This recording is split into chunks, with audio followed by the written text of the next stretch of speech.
Lo que vamos a trabajar concretamente en la clase de hoy es empezar a introducir como otra perspectiva para tratar de analizar el fenómeno de la globalización, que es una perspectiva más bien de naturaleza política, ¿sí? Es decir, pasamos más bien de un análisis económico de la globalización, como estuvimos trabajando nosotros concretamente en la última clase, y empezamos de alguna manera a trabajar específicamente en una dimensión más bien de naturaleza política, ¿sí? Y en ese sentido es interesante el texto de Bauman. Después, obviamente, espero que me cuenten qué es lo que les ha sucedido, es decir, cómo lo han leído, si les ha traído dificultades o no. Pero concretamente lo que me interesa saber con respecto a este texto es que, bueno, es un texto que nos va a permitir organizar algunas dimensiones de lo político. Y cuando digo que nos va a permitir de alguna forma analizar alguna de las dimensiones de lo político, estoy señalando concretamente que es un texto que va a introducir algunas definiciones, que va de alguna manera a plantear algunos interrogantes y que va a tener de alguna manera una estructura que tiende como a organizarse en función de tres grandes preguntas, ¿sí? O de tres grandes sugerencias que está planteando de alguna manera el autor, ¿sí? Cuando digo en ese sentido, estamos hablando, por ejemplo, de Zygmunt Bauman, estamos viendo, bueno, ¿de qué es lo que habla el texto concretamente? Bueno, el texto trata de responder tres grandes preguntas, tres grandes inquietudes. Uno podría decir, en primer lugar, la pregunta por el Estado, es decir, ¿qué es el Estado-Nación? Es una de las preguntas que guían fundamentalmente la lectura del texto. Y cuando digo ¿qué es el Estado-Nación? Bueno, estoy diciendo qué es lo que nosotros entendemos por Estado, ¿sí? Y por lo tanto, ¿por qué el Estado es una forma, como vamos a tratar de trabajar en la clase de hoy, una forma de organización, ¿sí? Pero no solamente la problemática del Estado, sino también, además de qué es el Estado, ¿cuáles han sido los cambios y las transformaciones del Estado Nacional a lo largo de lo que nosotros podríamos denominar, ¿sí?, los últimos 2 o 3 siglos? Es decir, ¿qué ha sido del Estado-Nación en el contexto de la modernidad política? Y en algún sentido, ¿sí?, teniendo en cuenta que se trata de una organización esencialmente moderna, una organización, podríamos decir, que nace con la modernidad y que nace fundamentalmente, ¿sí?, a partir de determinados procesos políticos que dan origen a una nueva época histórica, lo que podríamos de alguna manera responder con respecto a esto y lo que podríamos de alguna manera, digamos, adelantarnos con respecto a eso, es que el Estado Nacional ha evolucionado o se ha transformado a lo largo de estas, podríamos decir, 2 o 3 o 3 centurias o 3 siglos, ¿sí? ¿Por qué digo se ha modificado tanto concretamente? Bueno, porque han cambiado no solo sus mecanismos de funcionamiento, ha cambiado también la dinámica en la relación entre las distintas potencias. Y por último, la última pregunta que va a aparecer ligada al texto de Bauman es: ¿qué hay de cierto en esa frase o en ese término que parece de alguna manera volverse cada vez más corriente o más popular, de que estaríamos de alguna manera viviendo el fin del Estado Nacional?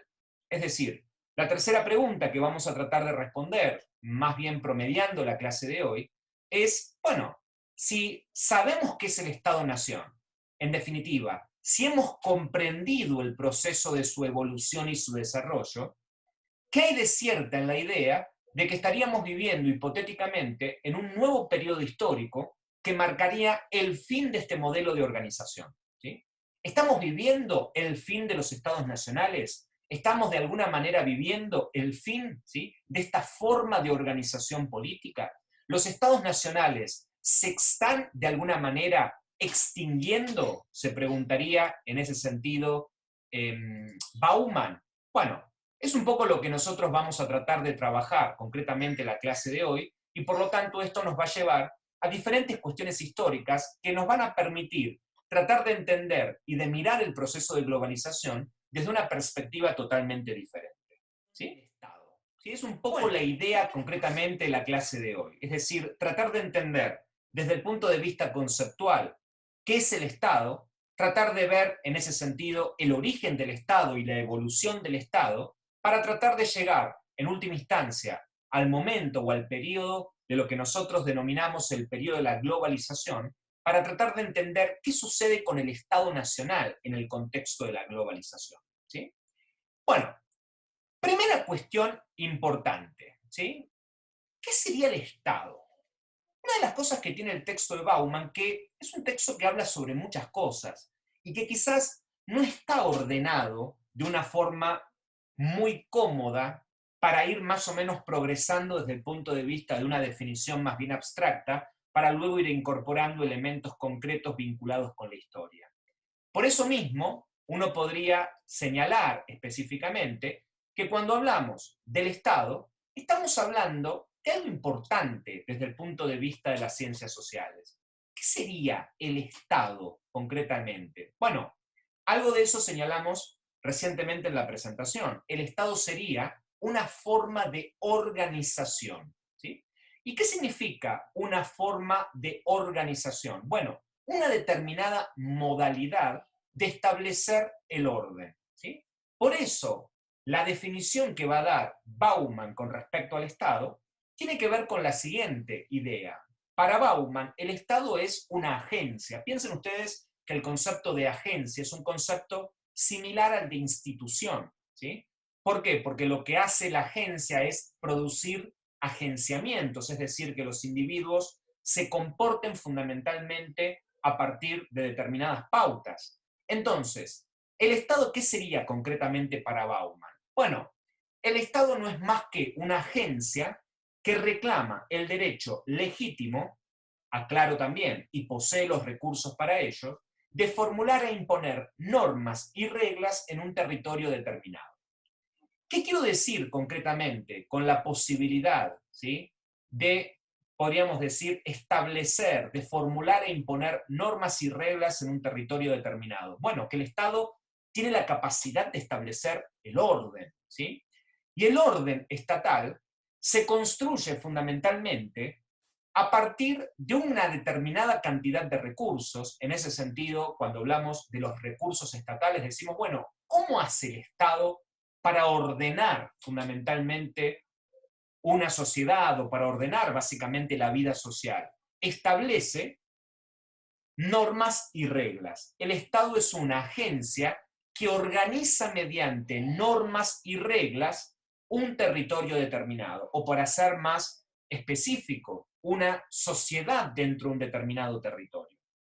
Entonces, la clave para definir específicamente el Estado es que el Estado permite ordenar lo que anteriormente se encontraba en un estado caótico, ¿sí? Por eso, en general, cuando nosotros analizamos concretamente las diferentes teorías que explican el origen del Estado, como puede ser, por ejemplo, la teoría justnaturalista o contractualista, como se la conoce habitualmente, uno podría decir que esta teoría lo que explica es el origen del Estado en función del pasaje de un Estado o de un momento, de una etapa preestatal, que se denomina el estado de naturaleza, ¿sí?, o el momento prepolítico del estado de naturaleza, hacia un momento donde se constituye una sociedad civil.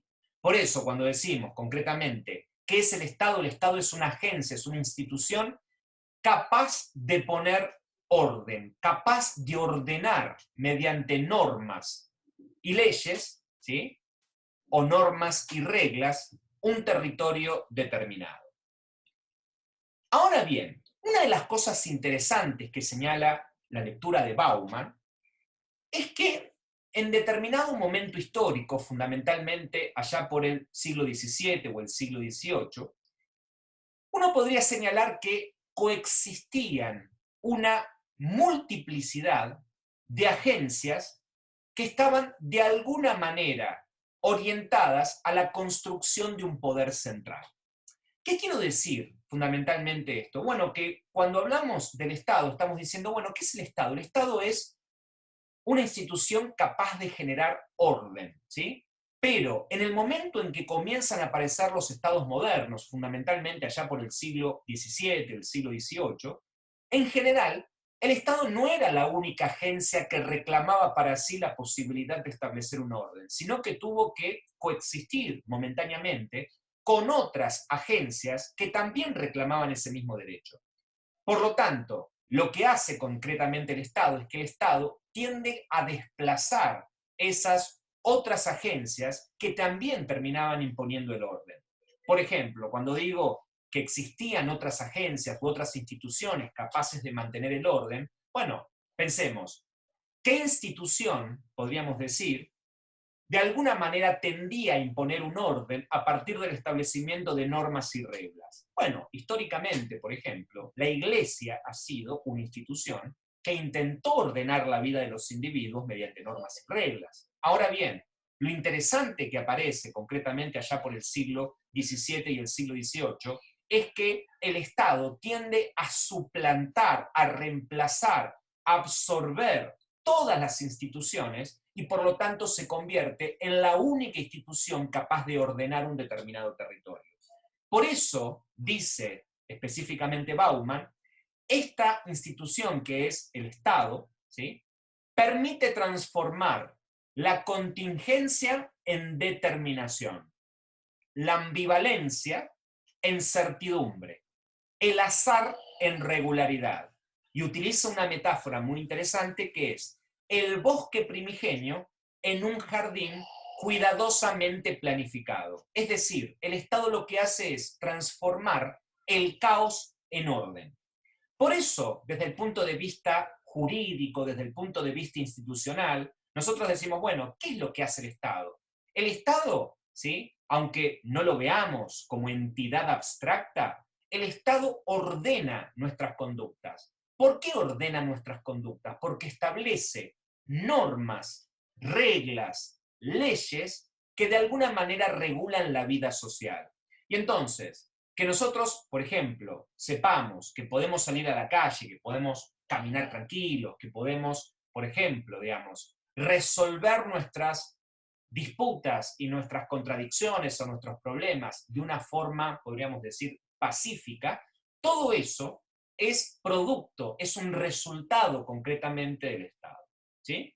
Es decir, por eso cuando hablamos desde el punto de vista específico, ¿qué hace el Estado? El Estado es una institución, un dispositivo capaz de generar orden, ¿sí? Por eso, de alguna manera, la cuestión del Estado, a ver, la imagen que está acá es una imagen, si mal no recuerdo, es el Palacio de Versalles, y no casualidad es el Palacio de Versalles en Francia. ¿Por qué? Porque no por casualidad se construye ese palacio, ¿sí?, en el contexto del siglo XVII, ¿sí?, el siglo XVII, siglo XVIII, y en ese contexto, la búsqueda principal, ¿cuál era? Establecer una razón estatal, establecer, en primer lugar, un orden. Cuando uno ve, por ejemplo, los jardines del Palacio de Versalles, ¿sí?, cuando uno tiene la suerte de verlos, uno observa qué cosa, cómo, de alguna manera, la mano del hombre, ¿sí?, en este caso la jardinería, logra crear un orden en la naturaleza que, desde el punto de vista potencial, la naturaleza siempre es un caos, ¿no? Entonces, ese intento por marcar fundamentalmente, no sé, el jardín, marcar el damero, marcar los límites, constituye quizás la posibilidad misma del establecimiento de un determinado orden, ¿sí? Ahora bien, por eso cuando nosotros decimos, bueno, el Estado entonces, vinculado fundamentalmente con el orden, ¿no? La pregunta que tenemos automáticamente es, bueno, ¿cómo se crea un orden? ¿Cómo hace el Estado como institución para crear un orden social? Y en ese sentido, algo muy interesante que tiene, de alguna manera, la lectura, en principio, de Bauman, es que Bauman no piensa fundamentalmente al Estado desde el punto de vista ni de las normas y de las reglas, en el sentido desde la institucionalidad únicamente, ni tampoco desde la otra perspectiva que sería la perspectiva del decisionismo, es decir, la decisión de que alguien sostiene ese orden. Y entonces, tiene una lectura muy interesante que es que el orden social se construye a partir de la disponibilidad en el uso de determinados recursos, ¿sí? Por lo tanto, ¿Cuándo puede, de alguna manera, aparecer el Estado en la historia, el Estado moderno, como un instrumento para garantizar el orden? Bueno, el instrumento estatal sirve o permite garantizar el orden en la medida en que el Estado ya tiene la capacidad para disponer de recursos necesarios, ¿sí? Es decir, tiene la fortaleza necesaria como para disponer y para llevar adelante ese ordenamiento. Ordenar un determinado territorio implica una serie de gastos enormes, una serie de movilización de recursos inmensa. Por ende, en ese sentido, uno lo que podría señalar concretamente es que la lectura que introduce Bauman es que el Estado, de alguna u otra manera, tiene la capacidad de establecer esas normas y esas reglas, tiene la capacidad de crear un determinado gobierno en la medida en que dispone de determinados medios materiales que garantizan la soberanía territorial. ¿Sí? Entonces, ¿cuál es la lectura que introduce en ese sentido Bauman a la hora de pensar el Estado? Bueno, que esas normas y esas reglas no brotan espontáneamente, no surgen de la buena voluntad de los individuos. Es el Estado que, mediante determinados medios, determinados instrumentos, determinadas instituciones, que mediante todo su aparato pone toda esa fuerza a disposición de la sociedad para establecer ese conjunto de normas y reglas que permiten su respectivo ordenamiento. A eso, un historiador llamado Eric Hobsbawm, ¿sí?, lo denominó el principio del umbral. ¿Y qué significa el principio del umbral? Bueno, que dado que todos los estados necesitan concretamente la disponibilidad de ciertos medios materiales para el establecimiento de un orden, no todos los grupos humanos, diría en ese sentido Hobsbawm, ¿sí?, no todos los grupos humanos tienen esos medios y controlan eficientemente esos medios. ¿Para qué? Para convertirse en estados nacionales. Eso siempre es lo que yo planteo en algún punto. A ver, es cierto, ¿no?, que la Argentina, por ejemplo, es una federación, ¿sí?, podríamos decir, es una república federal. Pero, evidentemente, las provincias son provincias de una unidad territorial y evidentemente las provincias, y esto es lo que ha marcado, por ejemplo, la experiencia durante el siglo XIX, la experiencia de que cualquier intento autonomista en relación a las provincias terminaba fracasando en la medida en que ninguna de las provincias superaba el principio del umbral. ¿Y qué significa que no superaba el principio del umbral? Es decir, no podían establecer un ordenamiento propio porque no disponían concretamente de los medios materiales necesarios para garantizar la soberanía territorial. Por eso, crear un orden social supone esfuerzos tan grandes, ¿sí?, que evidentemente el Estado debe tener una capacidad, un poder lo suficientemente amplio como para garantizar la soberanía territorial, ¿sí?, dentro de un determinado lugar físico o sobre una determinada población, ¿sí? Ahora bien, cuando nosotros hablamos de la soberanía, ¿sí?, recuerdan ustedes, dijimos, bueno, ¿la soberanía qué es? En términos más bien generales. La soberanía es la capacidad que tiene el Estado para hacer cumplir las normas, ¿sí?, las reglas, y por lo tanto establecer decisiones que sean acatadas y, de alguna manera, respetadas por los súbditos, por los ciudadanos que viven dentro de ese territorio. Por eso, cuando hablamos concretamente sobre cuáles son los medios materiales sobre los que se asienta un Estado nacional, de alguna forma muy interesante, en este caso Bauman, utiliza el concepto de trípode de soberanía. ¿Y qué sería el trípode de soberanía? Bueno, cada Estado requiere, necesita de un trípode de soberanía para sostenerse, para garantizar fundamentalmente, en ese sentido, sus condiciones de gobernabilidad. ¿Y de qué depende ese trípode de soberanía? Bueno, de tres ejes, de tres patas, por eso trípode. Por un lado, la soberanía militar, por el otro, la soberanía económica, y por último, la soberanía cultural. Es decir, el Estado debe garantizar el orden, el establecimiento de normas y de reglas dentro de un determinado territorio en la medida en que disponga de estos medios materiales para ser soberano desde el punto de vista militar, soberano desde el punto de vista económico y soberano desde el punto de vista cultural. ¿Qué significa la soberanía militar? ¿Sí? Cuando uno piensa, bueno, ¿qué significa que el Estado es soberano militarmente?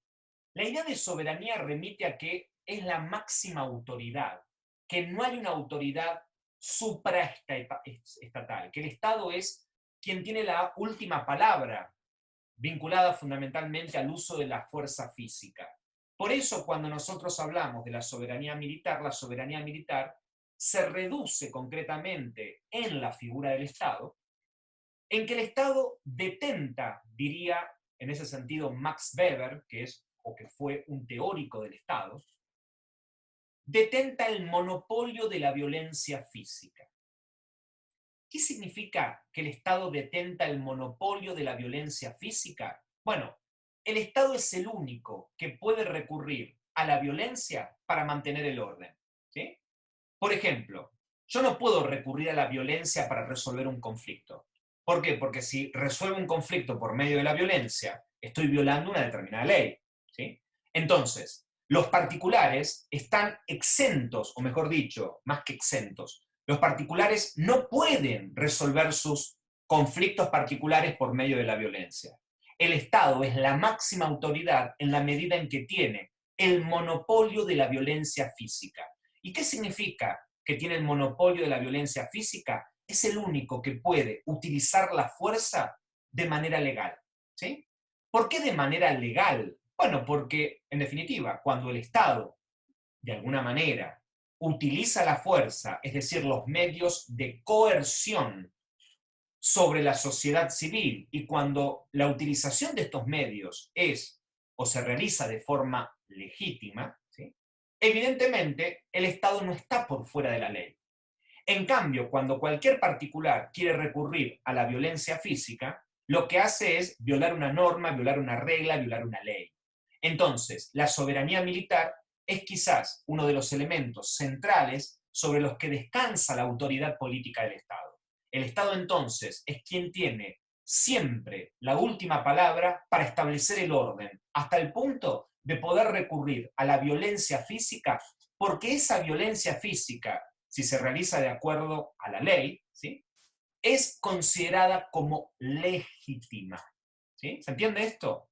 ¿Qué significa cuando decimos la violencia física es considerada legítima? A ver, nosotros trabajamos el terrorismo de Estado. A ver, obviamente, cuando hablamos del terrorismo de Estado, lo que hace el Estado es realizar una práctica terrorista. Ahí no hay legitimidad alguna, ¿sí? Por eso que decimos que cuando el Estado utiliza la violencia, y esa violencia está de alguna manera tipificada, ¿sí?, en los códigos o en la modalidad, podríamos decir, de intervención militar que tiene el Estado, bueno, en ese sentido decimos, bueno, el Estado puede reprimir legítimamente, pero el Estado también puede reprimir ilegítimamente, ¿sí?, cuando hace un abuso de la fuerza física, cuando hay, podríamos decir concretamente, violaciones a los derechos humanos.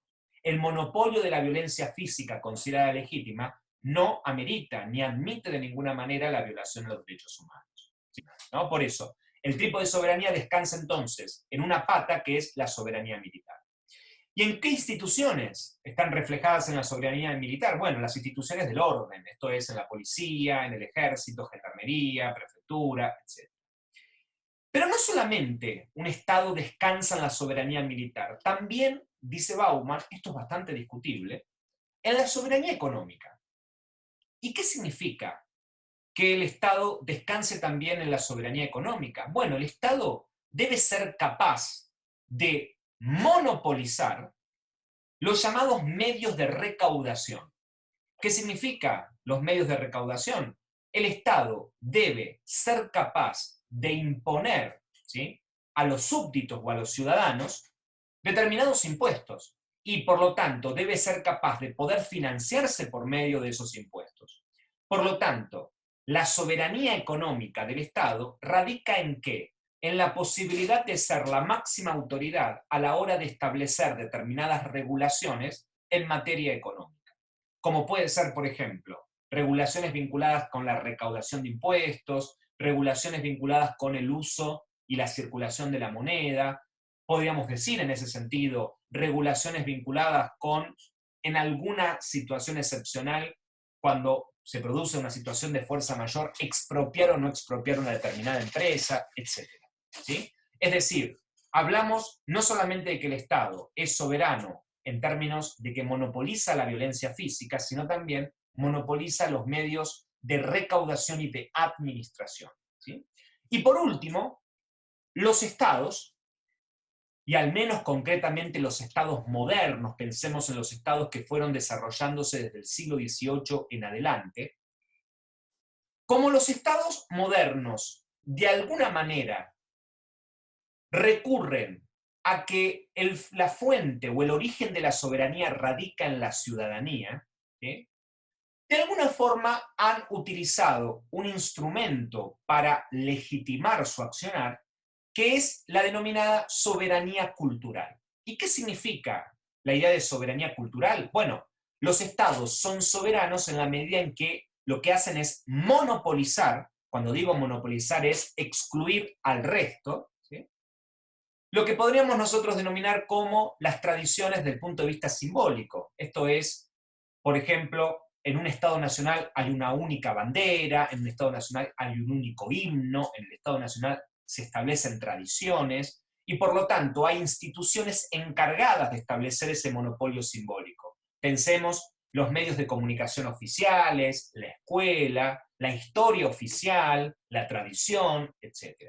Es decir, cuando nosotros hablamos de los estados modernos concretamente, decimos que los estados modernos son estados nacionales. Y entonces, ¿cómo se fueron construyendo esas naciones? ¿Cómo se fue creando el discurso en torno a la nación? A partir fundamentalmente de la soberanía cultural, ¿sí? Por eso decimos, el Estado se convierte en un Estado nacional cuando el Estado puede reclamar para sí la legitimidad de sus acciones amparándose fundamentalmente en las decisiones de una nación, ¿sí? Por eso, cuando nosotros hablamos concretamente de qué es el Estado moderno, decimos, bueno, el Estado moderno es un Estado nacional. ¿Y qué significa que es un Estado nacional? Que el principio de soberanía radica en el pueblo, radica en la nación. Y la nación es una forma de nombrar o de identificar al pueblo, ¿sí? Por eso, históricamente durante el siglo XVIII, pero también durante el siglo XIX, se han construido diferentes estados nacionales cuyo, podríamos decir, cuyo principio de soberanía es fundamentalmente, en este caso, el pueblo, la república, la nación. Ese principio de soberanía establecido en el pueblo, en la república y en la nación da cuenta esencialmente del carácter moderno del Estado nacional. Por eso, nosotros vamos a encontrar como dos grandes formas sobre las que se ha interpelado históricamente a la nación. En este sentido no significa que sean formas excluyentes, sino que muchas veces encuentran puntos de contacto y de confluencia, como puede ser, por ejemplo, el discurso republicano de la nación, que interpela a la nación como una comunidad de derechos, ¿sí? En el sentido, por ejemplo, como se plantea en el preámbulo de la Constitución argentina, cuando dice, nosotros, los representantes de la nación argentina, digamos, la idea de dónde radica, en ese sentido, la autoridad. Radica de la nación, es decir, somos los representantes de la nación. La nación nos ha puesto en este lugar para representarla, porque, en definitiva, ¿qué es la nación? ¿Cómo se define la nación? En el preámbulo, por ejemplo, de la Argentina, bueno, para todo aquel que quiera habitar el suelo argentino. La nación está construida como si fuera una suerte de comunidad de derechos, ¿sí? Lo que, en definitiva, plantea esta concepción liberal de la nación es que la nación aparece como una invitación, como una promesa, ¿sí? Como algo a construirse en el futuro, ¿sí? Y como, de alguna manera, ¿qué es lo que nos hace pertenecer a la misma nación? Bueno, compartir los mismos derechos y las mismas obligaciones. Ahora bien, esta lectura del Estado Nacional y este principio de soberanía republicano muchas veces contrasta con otras formas de apelar a la nación, como puede ser la noción de pueblo, ¿sí? De hecho, en algún sentido, vamos a trabajarlo nosotros, la clase que viene seguramente cuando incorporemos el texto de Milanovic, ¿sí? Y donde pensemos, por ejemplo, que hay otras formas de interpelar a la nación que no son concretamente formas de interpelar a la nación basadas en el discurso republicano, como puede ser, por ejemplo, no sé, el discurso de Putin, ¿no? En Rusia, no es una forma republicana de la nación. Se piensa concretamente al pueblo ruso a partir de características más bien nacionales o nacionalistas. Y en ese sentido, uno podría señalar que ese discurso nacionalista de la nación remite a formas, podríamos decir, no liberales de representación. ¿Sí? Después vamos a ver concretamente cómo esto se materializa en cada uno de los casos. Pero entonces, lo interesante a presentar concretamente en relación a esto es que el Estado moderno, es el Estado que nosotros estudiamos acá en Sociedad y Estado, es siempre un Estado nacional. Es siempre un Estado-nación. ¿Y qué significa que sea un Estado nacional? Que la legitimidad de esas normas, de esas leyes, de esas reglas, no proviene de una autoridad divina, no proviene de un elemento, podríamos decir, tradicional, sino que la autoridad emerge fundamentalmente de la nación. La autoridad emerge del pueblo. La autoridad emerge de la república. ¿Sí? Son formas modernas de identificar concretamente el advenimiento del llamado Estado Nacional. ¿Sí? Con eso entonces, uno podría decir, bueno, logramos terminar como una primera parte del texto, la parte donde uno diría, bueno, nos remite de forma directa a tratar de entender concretamente, bueno, cómo se ha desarrollado, o mejor dicho, qué es en términos de definición esta institución tan particular llamada el Estado Nacional. ¿Sí?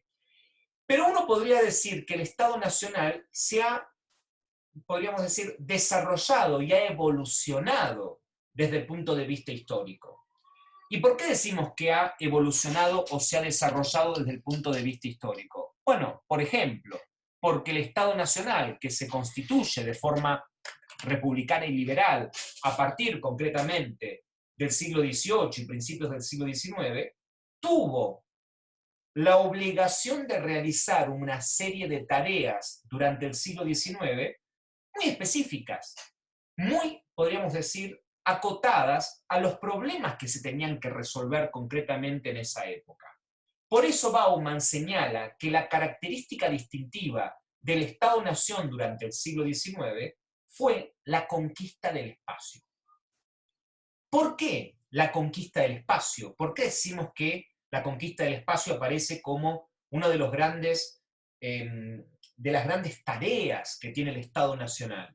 Bueno, porque la conquista del espacio fue la condición para que se expandiera el modelo del Estado liberal. Lo que nosotros conocemos concretamente, o lo que nosotros identificamos desde la primera clase, como el Estado liberal. Ese Estado que era prescindente desde el punto de vista económico, en el sentido de que no intervenía en la economía, ese Estado que trataba de garantizar la igualdad y las libertades civiles, y fundamentalmente, fíjense ustedes, que ese Estado está absolutamente interesado en establecerse como un principio de ordenamiento, es decir, de alguna manera, para establecerse como, podríamos decir, el único foco de autoridad al interior de un determinado territorio. Por eso, señala Bauman, durante el siglo XIX, todos los estados liberales se lanzaron a la conquista del espacio, a tratar de garantizar en su propio territorio el establecimiento unívoco de esas normas y esas reglas. ¿Por qué? Porque cualquier espacio en blanco, cualquier, podríamos decir, incertidumbre o ambivalencia que apareciera en ese territorio, podría derivar en una fuente potencial de conflicto. ¿Por qué digo que podía derivar en una fuente potencial de conflicto? Bueno, porque cuando empieza a aparecer la ambivalencia, empieza a aparecer la incertidumbre, las normas se vuelven, podríamos decir, flexibles. ¿Y qué pasa cuando las normas se vuelven flexibles? Bueno, el Estado pierde autoridad para la aplicación de esa norma, de esa regla o de esa ley, ¿sí? Pensemos esto en el sentido histórico. En general, los puntos en blanco, ¿sí?, son lugares o son espacios donde el Estado no tiene un control efectivo. Pensemos en el significado del término, por ejemplo, la conquista del desierto. El proyecto, por ejemplo, de Roca, ya por 1870, de reducir a la unidad los diferentes focos de poder que existían en la Argentina. Y en esa reducción a la unidad, en esa concentración de poder, se llevó adelante, por ejemplo, podríamos decir, el exterminio de otras formas alternativas de poder, de formas autónomas de poder que existían en la Argentina. Y concretamente, podríamos decir también, las formas de los caudillos o del provincialismo que todavía persistía.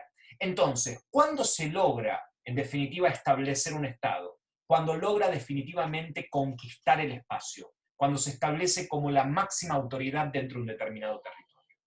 Y lo mismo sucedió en el plano internacional. ¿Por qué? Porque el mundo del siglo XIX, si bien es un mundo que ya había sido descubierto en su totalidad, no era un mundo que había sido organizado en su totalidad. Y por lo tanto todavía persistían una innumerable cantidad de puntos en blanco. Esos puntos en blanco eran potenciales focos de conflicto entre diferentes estados nacionales. Por lo tanto, ¿qué tipo de orden internacional se constituye desde finales del siglo XIX en adelante? Se constituye un nuevo orden internacional que desde el punto de vista político se lo identificó con el nombre del imperialismo. ¿Por qué el imperialismo?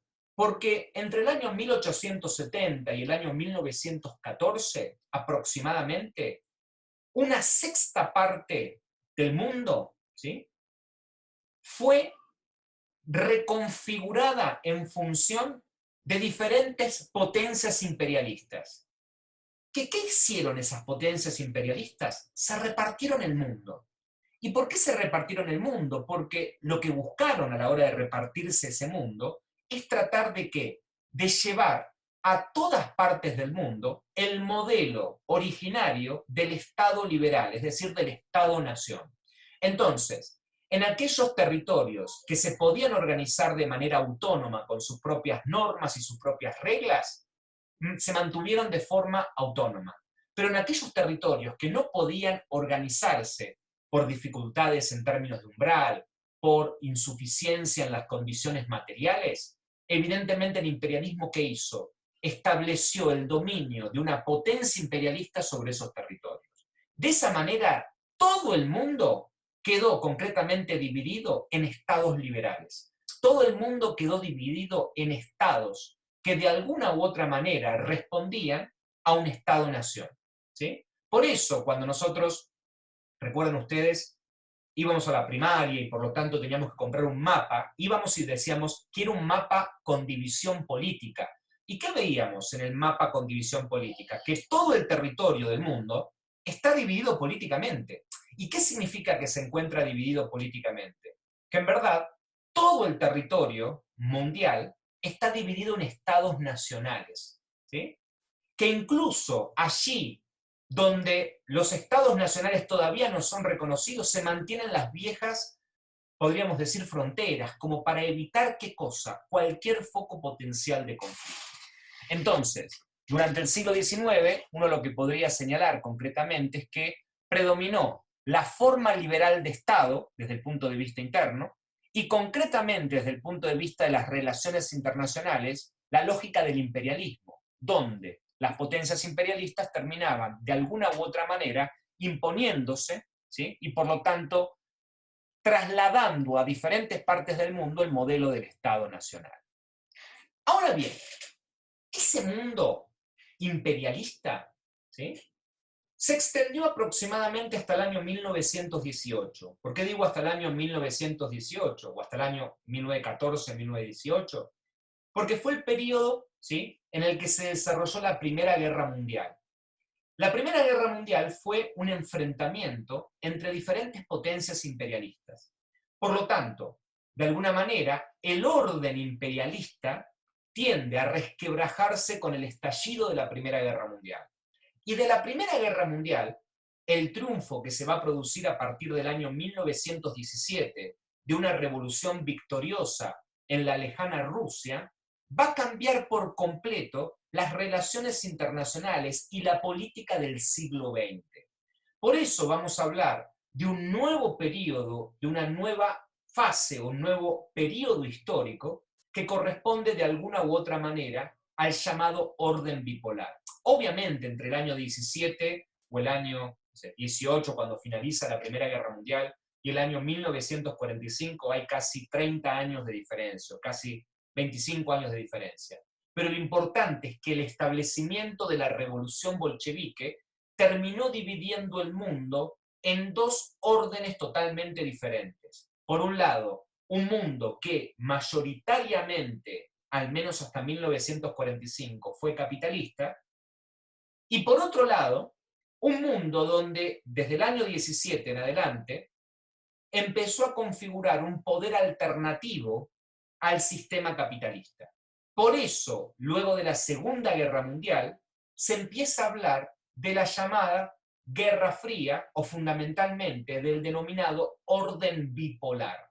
¿Por qué el orden bipolar? Porque a partir del año 1945 se empieza a establecer una, podríamos decir, tajante división en el mundo entre los dos bloques, podríamos decir, entre el bloque capitalista y el bloque comunista. El bloque capitalista, recuerdan ustedes, dirigido o liderado por Estados Unidos, y el bloque comunista o del socialismo real, liderado fundamentalmente por la Unión Soviética. En ese sentido, entonces, uno lo que podría llegar a sostener concretamente en el orden bipolar es que pasamos de un orden internacional en donde existe una suerte de equilibrio competitivo entre diferentes potencias a un orden donde solamente existen dos superpotencias. ¿Por qué existen dos superpotencias a partir de 1945? Es la pregunta. Y cuando digo, ¿por qué existen dos superpotencias? ¿Por qué se les llaman superpotencias? ¿Y por qué el orden internacional descansa en lo que nosotros podemos denominar la llamada Guerra Fría? Y la clave para entender el fenómeno de la Guerra Fría, que fue el periodo entre el año 1945 y el año 1989, es que tanto Estados Unidos como la Unión Soviética, ya a partir del año 1945, 1948, si quieren ustedes, en esos 3 años de gracia entre el fin de la Segunda Guerra Mundial y la conformación efectiva de la Guerra Fría, lo que se empieza a dar es un equilibrio entre las dos grandes superpotencias. ¿Por qué? Porque tanto Estados Unidos como la Unión Soviética acceden a partir de esa fecha a lo que podríamos nosotros denominar armamento nuclear. Y la aparición del armamento nuclear trajo, evidentemente, un cambio en las relaciones de fuerza y un cambio en las relaciones políticas y diplomáticas a nivel internacional. ¿Por qué? Porque ya tanto los Estados Unidos como también la Unión Soviética estaban en condiciones de destruir a su adversario, y fundamentalmente la destrucción de su adversario implicaba, y esto es algo muy importante de por qué se produce concretamente el equilibrio, implicaba o implicaría la destrucción mutua asegurada. ¿Por qué la destrucción mutua asegurada? Bueno, porque Estados Unidos, como la Unión Soviética, si bien tenían la capacidad armamentística para derrotar a su contrincante, no tenían la capacidad de defensa ni armamentística en ese sentido para evitar una represalia de su contrincante. Por ende, el resultado, podríamos decir, lógico de este orden, es que ni los Estados Unidos ni la Unión Soviética pudieran o se atrevieran a lanzar un ataque fundamentalmente o algún tipo de agresión con respecto al otro país, en la medida en que cualquier amenaza o cualquier ataque con respecto a otro país terminaría de alguna u otra manera redundando o conduciendo, ¿sí?, a la destrucción mutua asegurada. Por eso fue la enorme capacidad de destrucción que tuvo la Unión Soviética y que tuvo Estados Unidos lo que llevó al equilibrio entre las superpotencias. Es decir, la posibilidad de llevar a la destrucción incluso de la vida sobre la Tierra es lo que de alguna manera contuvo, es decir, estableció la lógica de la contención durante el periodo 1945-1989. Por eso, podríamos decir, pasamos, ¿no?, de alguna manera, de la contención y la distensión como características, ¿sí?, inherentes o características específicas, ¿sí?, del periodo del orden bipolar o de la Guerra Fría. Y a partir entonces del año 1945 es que se empieza a desarrollar la idea de la existencia de los dos mundos. ¿Y por qué la idea de los dos mundos? Bueno, porque en la medida en que ambos mundos podían coexistir, ¿sí?, de alguna forma la lucha, el enfrentamiento entre el comunismo y el capitalismo, o entre el capitalismo y el comunismo, empezó a realizarse de manera indirecta, ya no de forma bajo la amenaza militar, sino mediante la lucha ideológica, la lucha económica y la lucha cultural, ¿sí? Por eso cuando hablamos del orden bipolar, pensemos entonces en que ya a partir del año 1900, podríamos decir, 55 en general, ya se empiezan como a establecer de alguna u otra manera, ¿sí?, la teoría de los dos mundos, en donde, bueno, va a haber una suerte de existencia o coexistencia pacífica en, de alguna manera, el mundo capitalista y el mundo comunista. Ahora bien, ¿qué pasó con el Estado en el contexto de la Guerra Fría? ¿Sí? Bueno, el Estado en el contexto de la Guerra Fría tuvo como dos grandes aspectos a mencionar. En primer lugar, entre el año 1945 y el año 1973, no es casualidad esto, se consolida el modelo del Estado keynesiano de bienestar. Uno dice, a ver, pero esto es lo que habíamos trabajado antes, lo que habíamos visto en la primera parte. Sí, exactamente, pero ahora lo estamos viendo desde el punto de vista político. Es decir, sabemos que el Estado keynesiano de bienestar plantea la política fiscal, el pleno empleo y la necesidad de la reproducción de la fuerza de trabajo garantizada fundamentalmente a partir de la intervención del Estado. Pero la pregunta es, ¿y en qué sentido se puede relacionar el estado de bienestar con la Guerra Fría? Bueno, el estado de bienestar fue, podríamos decir, la estrategia que tomó el capitalismo para tratar de contener, ¿sí?, el malestar social y, por lo tanto, para evitar que sus trabajadores, de alguna u otra manera, se adhirieran masivamente a los partidos comunistas, ¿sí?, de sus nacionalidades respectivas y que, por lo tanto, promovieran, en algún sentido, demandas insurreccionales, demandas revolucionarias, etc. Es decir, el estado de bienestar, ¿para qué sirvió desde el punto de vista político? Para contener a un movimiento obrero en ascenso, ¿sí? No por casualidad, en este sentido hay muchos historiadores que dan cuenta de esto, el estado de bienestar fue mucho más fuerte, ¿sí?, o mucho más, si quieren ustedes, generoso, en aquellos países donde, previamente a la implementación de este modelo de Estado,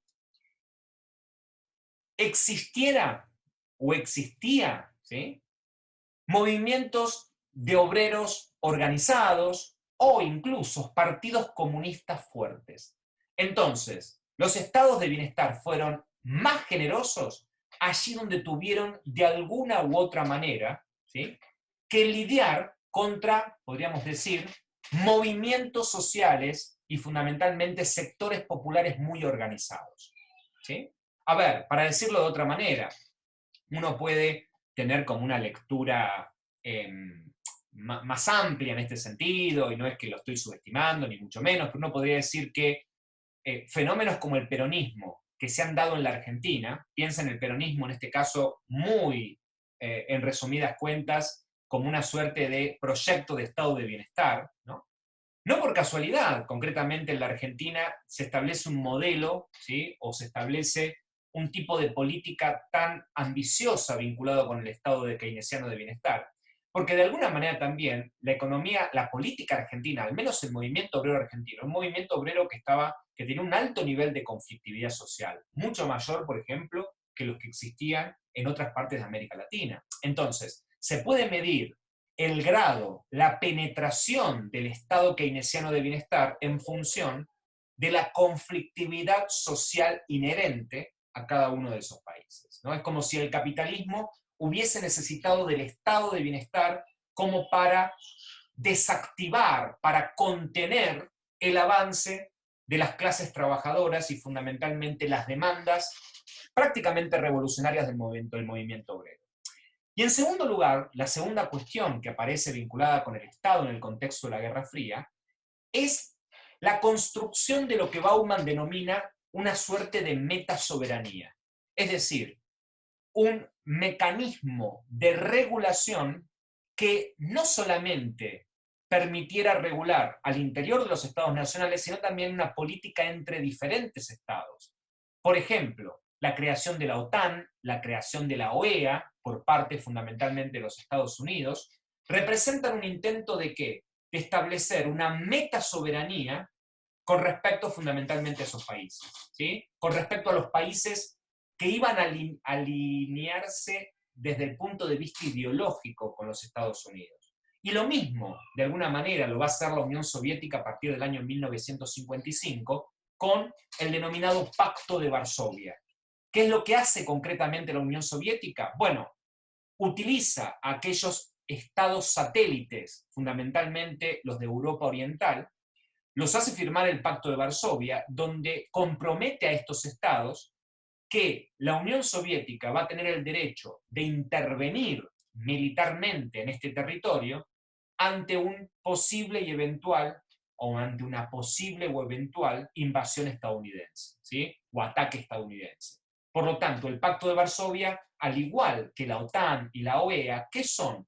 Formas donde se construyó una metasoberanía, un acuerdo más o menos estable de reglas y de normas entre la superpotencia y sus estados satélites, ¿sí? Y sus estados, de alguna manera, que pertenecen fundamentalmente a su bando, ¿no? A su hemisferio, de alguna forma. En este sentido, entonces, uno podría señalar concretamente que la característica del Estado en el contexto de la Guerra Fría retoma, ¿sí?, cada uno de estos elementos. Ahora bien, el tercer momento que Bauman va a intentar describir y explicar en función del Estado Nacional corresponde a lo que nosotros podríamos denominar el siglo XXI, ¿sí? O finales del siglo XX, comienzos del siglo XXI, y que corresponden específicamente con el denominado periodo de globalización. ¿Cómo se define a la globalización de acuerdo a Bauman? Bueno, como la compresión del espacio y el tiempo, es decir, como un proceso de aceleración, es decir, de un cambio de ritmo, de una suerte de intensificación del ritmo en el tráfico de mercancías, de dinero y de capital. Esto algo nosotros ya lo estuvimos trabajando con Gors, recuerdan ustedes. Si se acelera la circulación de mercancías a escala global, es porque se constituyen fundamentalmente cadenas globales de producción, porque se intensifica el comercio, etc.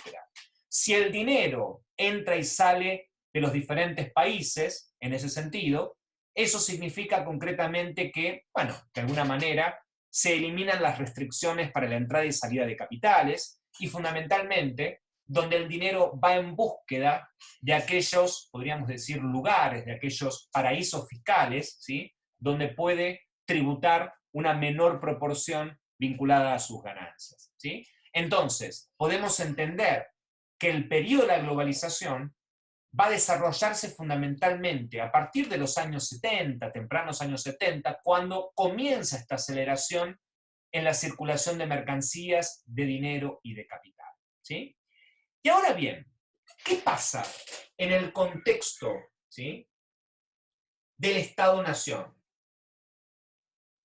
El Estado Nacional hoy, ¿sí?, una de las cosas que señala concretamente Bauman es que el Estado Nacional hoy va a sufrir fundamentalmente el proceso de globalización.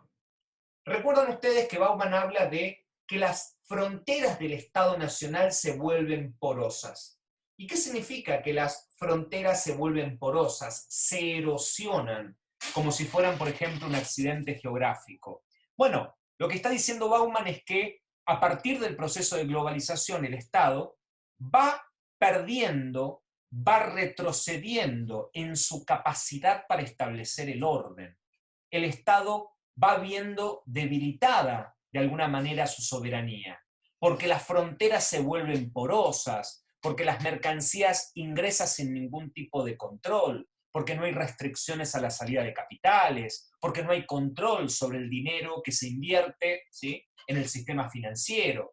Es decir, la globalización termina de alguna manera, ¿sí?, contribuyendo o de alguna manera generando, ¿sí?, condiciones que son propicias al debilitamiento del Estado Nacional. ¿Sí? Por eso, ese debilitamiento del Estado Nacional lleva, de alguna u otra forma, a la fragmentación política. ¿Sí? Es muy interesante el argumento que señala concretamente Bauman en relación a la fragmentación. ¿Por qué? Porque a medida que los estados nacionales se vuelven cada vez más débiles, lejos de, podríamos decir, desaparecer, cada vez se requieren menos recursos para que una entidad política se transforme en un Estado nacional independiente. Entonces, tiende a desaparecer el principio del umbral. Cualquier entidad que de alguna manera intente convertirse en independiente va a lograr hacerlo. Y eso entonces conduce ya no a la desaparición de los estados, sino fundamentalmente a la multiplicación de los estados. Los estados entonces, en el contexto de la globalización, lejos de desaparecer, podríamos decir, fragmentan, se multiplican, se vuelven cada vez más débiles. ¿Por qué cada vez más débiles? Porque van perdiendo fundamentalmente la soberanía estatal. ¿Por qué van perdiendo la soberanía estatal? Bueno, porque la soberanía económica va desapareciendo, porque el Estado tiene cada vez menos capacidad de regulación, porque en última instancia, al carecer fundamentalmente de esa capacidad de regulación, se vuelve cada vez más impotente a la hora de establecer controles a los grandes poderes concentrados. Y entonces los estados tienden a fragmentarse y a multiplicarse en una progresión geométrica. ¿Sí? Por eso, Bauman, a la hora de responder la pregunta si estamos viviendo el fin de los estados nacionales, la desaparición, la extinción del Estado Nacional, diría que no. ¿Y por qué diría que no? Porque, en verdad, lejos de conducir a la desaparición de los estados nacionales, en definitiva, estamos en presencia de una multiplicación de los estados. Estados, podríamos decir, cada vez más pequeños, cada vez más débiles, que ya no representan ni respetan el principio del umbral, y por lo tanto, ese fenómeno, podríamos decir, que va en el plano económico hacia la globalización y hacia la desaparición de las fronteras, en el plano político parece tener una cara totalmente diferente. Si en el plano económico las fronteras tienden a desaparecer y a erosionarse, en el plano político las fronteras tienden de alguna manera a fortalecerse. Es decir, lo que vemos concretamente es una suerte de globalización en el plano económico y fragmentación política, ¿sí? Una fragmentación política que se va a hacer cada vez más intensa desde 1989 en adelante. ¿Sí? Por ejemplo, si uno quisiera de alguna manera analizar concretamente la evolución de los estados nacionales, uno podría decir que se cumple, ¿no?, el pronóstico de Bauman, en el sentido que entre el año 45 hasta el año 1973 hay una multiplicación de estados nacionales. Los estados nacionales pasan aproximadamente de 150 a 130, pero fíjense ustedes, a partir del año 90 en adelante, se acentúa este crecimiento y por lo tanto llegamos aproximadamente hasta casi 200 estados nacionales, que es lo que existe en la actualidad. Por eso entonces uno puede pensar fundamentalmente el fenómeno de la fragmentación política como una tendencia de alguna manera orientada o vinculada con el proceso de globalización. Ahora bien, ¿qué es lo que nosotros podríamos señalar con respecto a este proceso, ¿sí?, desde el punto de vista político asociado con la globalización? Que la globalización, en primer lugar, trae como consecuencia el debilitamiento del Estado nacional, no su desaparición. ¿Y qué significa que se produce el debilitamiento del Estado nacional? Significa que el Estado, que anteriormente necesitaba ser sí o sí soberano en el plano militar, en el plano económico y en el plano cultural, hoy en día la única pata de la soberanía que se mantiene en pie es la soberanía militar. Los estados se han convertido fundamentalmente en elementos, o podríamos decir, en instrumentos del mantenimiento del orden a partir del uso del monopolio de la violencia física. Porque tanto en el plano económico como en el plano cultural, su soberanía se ha prácticamente pulverizado, ¿sí? Es decir, su autoridad se ha pulverizado. Esto ha llevado concretamente, como dijimos antes, a la multiplicación de estados independientes. Esto es, hemos visto cómo se han multiplicado o se han, de alguna manera, creado una enorme cantidad de estados nacionales cada vez más débiles, y en definitiva, esto ha creado algo así como una suerte de mosaico de estados nacionales que vuelve muchas veces y muy difícil, así, de muy difícil de resolución, el establecimiento de un equilibrio y de una paz internacional. Por eso, Bauman, ¿sí?, piensa concretamente que esta multiplicación de los estados independientes o la multiplicación de estados nacionales ha conducido en muchos casos a la creación de estados fallidos. ¿Qué sería un estado fallido? Un estado fallido sería un estado que se crea y que formalmente es un estado independiente, pero que prácticamente no puede establecer ningún tipo de ordenamiento, ni un ordenamiento jurídico, ni un ordenamiento militar, ni un ordenamiento económico. Piensen ustedes en estados fallidos, podríamos decir, un estado como puede ser hoy en día Venezuela, como puede ser hoy en día, no sé, Irak, como puede ser hoy en día Siria, ¿sí? Son estados fallidos en la medida, o como puede ser gran parte del África ecuatorial, ¿sí? El África ecuatorial, es decir, el África que está fundamentalmente sobre el Ecuador, en su gran mayoría son estados fallidos. ¿Eso qué significa? Son estados que están involucrados en situaciones de guerra, en situaciones de grandes hambrunas, etc. Por eso, dice Bauman, que la multiplicación de estados independientes y la conformación de estados fallidos da origen no tanto a un nuevo orden mundial en el contexto de la globalización, sino a lo que podríamos nosotros denominar un desorden mundial. ¿Por qué un desorden mundial? Porque la multiplicación de focos de poder, la multiplicación de estados independientes y la creación de situaciones catastróficas asociadas con los estados fallidos, de alguna manera hacen cada vez más difícil o prácticamente imposible el establecimiento de una paz duradera. Por lo tanto, desde el punto de vista general, una lectura, una perspectiva más bien amplia en el contexto general de la globalización no solamente no tiende ni a la desaparición de los estados, ni tampoco a asegurar la universalización de la paz, de la prosperidad y del modelo de la democracia occidental. Todo lo contrario, para Bauman, el modelo actual de globalización parece fragmentar cada vez más en el plano político y por lo tanto, de alguna manera, empujar a una inmensa cantidad de estados al borde del abismo, haciendo cada vez más difícil el mantenimiento de la paz. ¿Sí?